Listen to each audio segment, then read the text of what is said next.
మీరు ఈ విషయాన్ని దాదాపుగా 7-8 ఏళ్ళ నుంచి చెప్తూ వస్తూ ఉన్నారు.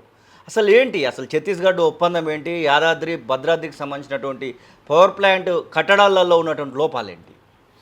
ఇప్పుడు ఛత్తీస్‌గఢ్ అక్కడ విద్యుత్ తీసుకోవటానికి కాంపిటీటివ్ బిడ్డింగ్కి వెళ్లకుండా మన అప్పుడు ముఖ్యమంత్రి గారు అప్పుడు ఛత్తీస్‌గఢ్ ముఖ్యమంత్రితోనే డైరెక్ట్గా సమావేశం అవన్నీ జరిపి ఆ ఒప్పందాలు అవన్నీ చేయడానికి డైరెక్షన్ ఇచ్చి చేయించారు. కాంపిటీటివ్ బిడ్కి వెళ్తే మనకి ఎంత తక్కువకి విద్యుత్ సరఫరా చేస్తే వాళ్ళని ఎంపిక చేసుకుని వాళ్ళతో long term power purchase agreement చేసుకుని విద్యుత్ తీసుకోవచ్చు. అది సరైన పద్ధతి.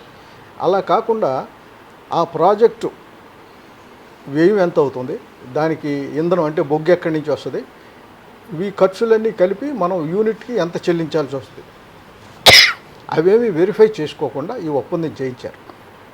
తర్వాత Chhattisgarh state electricity regulatory commission ఆ ఛార్జీలు ఎంత అనేది నిర్ణయించింది. అవి చాలా ఎక్కువగా ఉన్నాయని ఇప్పుడు మన తెలంగాణ డిస్కామ్లు అప్పీలేట్ ట్రిబ్యునల్లో పిటిషన్ వేసే అది పెండింగ్లో ఉంది. తర్వాత ఏమైంది, ఇది వీళ్ళు 2017-18 నుంచి సరఫరా ప్రారంభించారు. మొదట్లో 78% ఆ ఏడాది ప్లాంట్ లోడ్ ఫ్యాక్టర్ అంటే ఉత్పత్తి సామర్థ్యం ఆ మేరకు ఉత్పత్తి చేసి సరఫరా చేసి తర్వాత అది క్రమేణా తగ్గిపోయి 19% వచ్చింది. తర్వాత 2022 ఏప్రిల్ నుంచి పూర్తిగా ఆపేశారు సరఫరా. దానికి కారణం ఏంటంటే వాళ్ళు అప్పుడు దాకా సరఫరా చేసిన విద్యుత్కి 3,000 కోట్ల రూపాయల పైన తెలంగాణ డిస్కామ్లు చెల్లించాలి, వాళ్ళు చెల్లించలేదు, అందుకని ఆపేస్తున్నామని వాళ్ళు.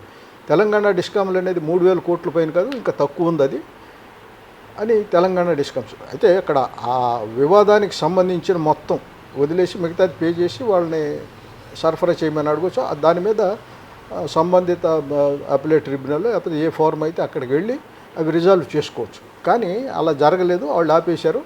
ఇవాళ డిస్కామ్లు ఏం చేయలేని పరిస్థితుల్లో ఉన్న కేసులు నడుస్తున్నాయి. అవి ఎప్పుడు పరిష్కారం అవుతాయో సుప్రీంకోర్టుకి వెళ్తే అది ఎప్పుడు వస్తుంది, ఆర్డర్ ఏ రూపంలో ఉంటుంది, దాని ప్రభావం ఎవరి మీద ఎంత ఉంటుందని చూడాల్సి వస్తుంది.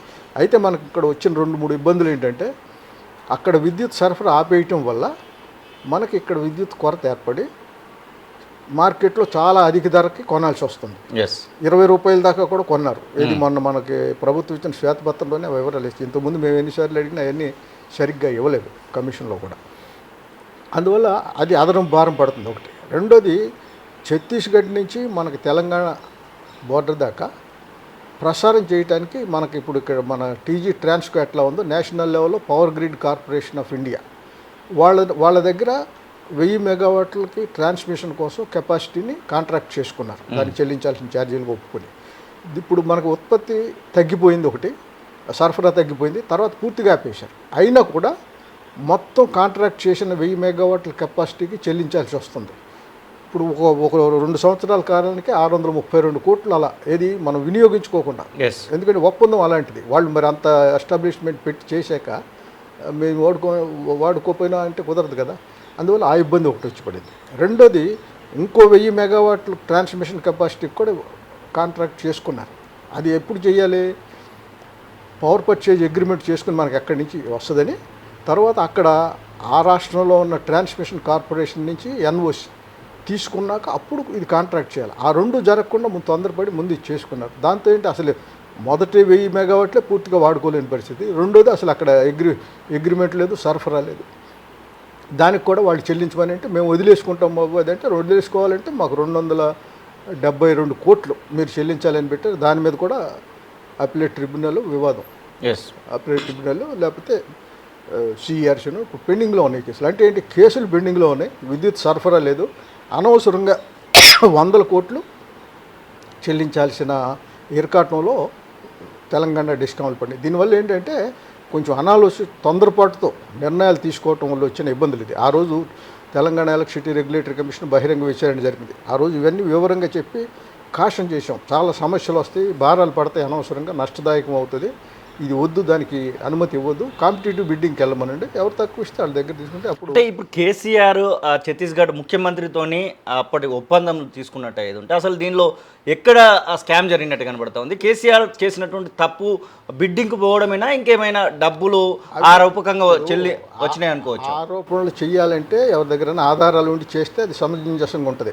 ఊరికి ఏదో గాలి వ్యవహారంగా ఆరోపణలు చేస్తే రుజువు చేయలేకపోతే దానికి విలువ ఉండదు. అవును, అందువల్ల అవన్నీ మనం మాట్లాడాల్సింది కాదు.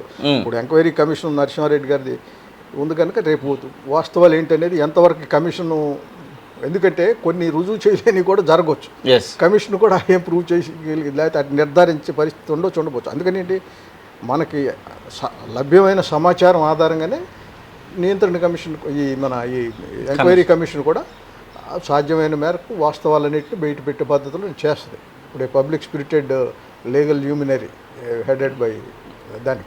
అందువల్ల అది ఆ రిపోర్ట్ కోసం చూడాలి. అంతేగాని ఇప్పుడు ఈలోగా ఆరోపణలు చేస్తే ఉపయోగం లేదు. ఎందుకంటే అది జరిగినాయా జరగలేదంటే ఎవరైనా చెప్పలేము. అది విచారణలోనే తేలాలి.